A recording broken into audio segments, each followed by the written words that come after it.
वसीम इमाम साहब, आपके चैनल के नाज़रीन को मेरा सलाम। आज आपके कहने पर मैं अपनी हालिया किताब डिकोडिंग हेट इन पॉलिटिक्स के बारे में आपसे गुफ्तगू करूँगा। ये किताब जो है दरअसल मैंने लिखनी शुरू की उस वक्त जब कि मुझे एक ऑर्गेनाइजेशन के साथ जुड़ने का मौका मिला जो कि हिंदुस्तान में होने वाले हेट क्राइम्स के वाक़यात के ऊपर स्टैटिस्टिक्स जमा कर रही थी। और उसके बाद में लेकिन उन्होंने सिर्फ जमा करने के बाद उसका एक गोडाउन बना लिया और उसको आगे बढ़ाने से वो काम नहीं कर रहे थे। तो मेरे जहन में आया कि मैं इस काम को आगे लेके चलूँ, तब मैंने ये किताब लिखना शुरू की। तो इस किताब के 11 चैप्टर्स हैं, जिसमें कि शुरू में मैंने इस्लामोफोबिया के बारे में डिस्कस किया है कि इस्लामोफोबिया क्या है और ग्रोथ ऑफ इस्लामोफोबिया कैसे हुआ। अगर हम देखें तो एक मुख्तसर या छोटे से सेंटेंस में हम कह सकते हैं कि व्हाट इज़ इस्लामोफोबिया, यानी कि इस्लामोफोबिया क्या है। कोई भी ऐसी चीज़ जो कि गैर इस्लामी या इस्लाम के तसव्वुर को या इस्लाम के मानने वालों के ख़िलाफ़ हो या इस्लाम के बुनियादी उसूलों के ख़िलाफ़ हो या इस्लाम की तौहीन करती हो, उसे हम इस्लामोफोबिया कह सकते हैं। लेकिन आप हैरान होंगे ये जानकर कि अभी तक वेस्ट में, यानी कि मगरिब में, जहाँ पर के हर चीज़ को एक इम्पॉर्टेंस दी जाती है, इस्लामोफोबिया का कोई इम्पॉर्टेंस नहीं दी गई। मुसलमानों के ख़िलाफ़ पूरी दुनिया में कुछ भी होता रहे, उसको उस कंट्री स्पेसिफ़िक या सिर्फ उस ख़ास जगह से मुताल्लिक़ माना जाता रहा, उसको इस्लाम के ख़िलाफ़ कोई कार्रवाई नहीं माना जाता रहा। आखिरकार बहुत जद्दोजहद के बाद में सन 2022 में मार्च को पहली मरतबा अक़वाम मुत्तहिदा यानी कि यूनाइटेड नेशंस ने 21 मार्च को एंटी इस्लामोफोबिया डे मनाने का ऐलान किया। और उसके बाद ही इस्लामोफोबिया की इस्तिलाह या एक डेफिनेशन जो कि बहुत ही लंबी डेफिनेशन है, उसको अक़वाम मुत्तहिदा ने माना कि इस तरीक़े की जो भी कार्रवाइयाँ होंगी उसको इस्लामोफोबिया या एंटी इस्लाम माना जाएगा। अब यहाँ पर मैं एक बात नाज़रीन को बताना चाहूँगा कि इससे पहले कि इस्लामोफोबिया कि हमने कोई वजाहत या उसकी तशरीह या उसकी डेफिनेशन करने से पहले आप ये समझिए कि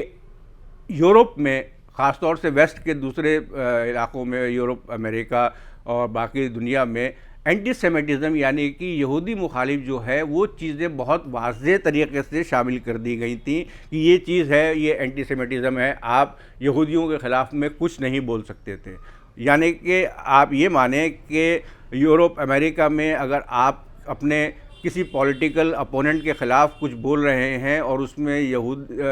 जुडाइज़म के ख़िलाफ़ या यहूदियों के ख़िलाफ़ कोई बात आती है, तो वो आपके ऊपर एंटीसेमिटिज़म का इल्ज़ाम लगाकर आपका पूरा पॉलिटिकल कैरियर ख़त्म किया जा सकता है। तो शुरू के 2 चैप्टर्स में मैंने इस्लामोफोबिया और उसकी जो ग्रोथ कैसे हुई आलमी सतह पर, इसके ऊपर फोकस करने की कोशिश की है। उसके बाद फिर मैंने कोशिश की है कि सर्द जंग या कोल्ड वॉर से पहले इस्लामोफोबिया क्या होता था, एंटी इस्लाम एक्टिविटीज़ क्या रहीं। फिर ख़ास तौर से जब ये क्लैश ऑफ सिविलाइजेशंस की थ्योरी हमारे सामने आई और 9/11 के वाक़यात के बारे बाद में मुसलमानों के ख़िलाफ़ आलमी सतह पर एक पूरी मुहिम, एक पूरा कैंपेन स्टार्ट किया गया, तो उसको किस तरीके से, किस नज़रिए से देखा गया, उसकी रिपोर्टाज कैसे की गई, उसकी रिपोर्टिंग कैसे की गई और उसके जवाब में मुसलमानों ने या इस्लाम के मानने वालों ने क्या किया, क्या नहीं किया, इसके बारे में बताने की कोशिश की है। उसके अगले चैप्टर में मैंने इस्लामोफोबिया हिंदुस्तान में किस तरीके से उसकी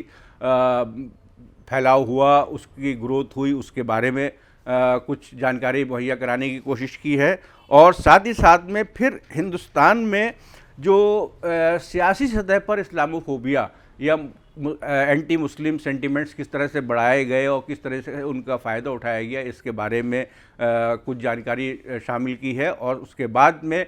बाद का जो चैप्टर है वो हिंदुस्तान में जो मुसलमानों की सोशल रियलिटी है या उनकी मौजूदा हालात क्या है, उसके बारे में मैंने कुछ तफसील मुहैया कराने की कोशिश की है। और उसके साथ ही साथ अगले चैप्टर में गुज़िश्ता 15 साल के दौरान ख़ास तौर पर किस तरीके से इस्लामोफोबिया नैरेटिव हिंदुस्तान में बढ़ा है, या एंटी इस्लाम, एंटी मुस्लिम एक जो कॉन्सेप्ट्स पूरे हमारे सोसाइटी के आप तकरीबन हर शोबे में देखने को नज़र आ रहे हैं। वो उसकी ग्रोथ कैसे हुई, उसकी क्या वजूहात हैं, उस पे मैंने रोशनी डालने की कोशिश की है। और उसके बाद के जो चैप्टर्स हैं वो ख़ास तौर पर इसलिए अहम हैं कि मैंने सन 2021 से लेके सन 2024 तक जो भी पूरे हिंदुस्तान में एंटी मुस्लिम,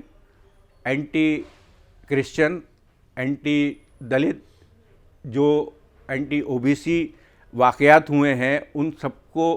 एक जगह यकजा करके क्रोनोग्राफिकली उनको डेट वाइज उनका एक पूरा डाटा मैंने शामिल किया है। और उसको इस वजह से शामिल किया है कि आज हमारे पास जो ज़्यादातर मालूमात मौजूद हैं वो इंटरनेट और दूसरी ज़राए से हमारे पास आती हैं। और इंटरनेट पर जो भी मालूमात हमारे पास है वो कब किस तरीके से ख़त्म कर दी जाए, डिलीट कर दी जाए, इसके ऊपर किसी का कोई कंट्रोल नहीं है। लेकिन जब एक हमारे पास एक चीज़ एक किताब की शक्ल में आ जाती है तो वो ताहयात हमारे पास एक बिल्कुल मुस्तनिद ज़रिया रहता है अपनी तारीख़ के बारे में जानने का या उस वक्त के हालात के बारे में जानने का। इसलिए मैंने ये किताब लिखने की कोशिश की और इसके ज़रिए उम्मीद यही है कि किस तरीके से जो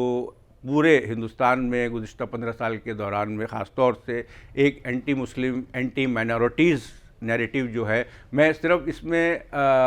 सिर्फ मुसलमानों को नहीं बल्कि क्रिश्चियंस, सिख्स, पारसीस, इन सबको शामिल करता हूँ एंटी माइनॉरिटीज़ के अंदर। क्योंकि माइनॉरिटीज़ जो है उसका जो डेफिनेशन है वो इंडियन कॉन्स्टिट्यूशन के तहत दी गई है। और किसी भी माइनॉरिटी के ख़िलाफ़ अगर कोई काम होता है तो उसे हम एंटी माइनॉरिटी मान सकते हैं। लेकिन उसमें परसेंटेज सबसे ज़्यादा जो है वो आप ये कहिए कि बहुत ही बदनसीबी है कि उसमें सबसे ज़्यादा परसेंटेज जो है वो मुसलमानों का है। तो इसलिए ये डिकोडिंग हेट इन पॉलिटिक्स नामी किताब जो है वो मैंने लिखने की कोशिश की। किताब मंज़र आम पर आ चुकी है और मेरी पहली किताब की तरह जो कि मदारिस के ऊपर है, ये दोनों किताबें जो हैं वो अमेज़ॉन पर अवेलेबल हैं और अमेज़ॉन से आप अपनी कॉपी ऑर्डर कर सकते हैं। और मेरी आप लोगों से दरख्वास्त यही है कि कम से कम एक कॉपी आप लोग ख़रीदें, पढ़ें, ताकि इस चीज़ की, इन ख़यालात की जो है वो ज़्यादा लोगों के अंदर जानकारी पहुँचे, ज़्यादा से ज़्यादा लोगों तक इसकी जानकारी पहुँचे और इसकी तशहीर ज़्यादा से ज़्यादा हो सके। शुक्रिया।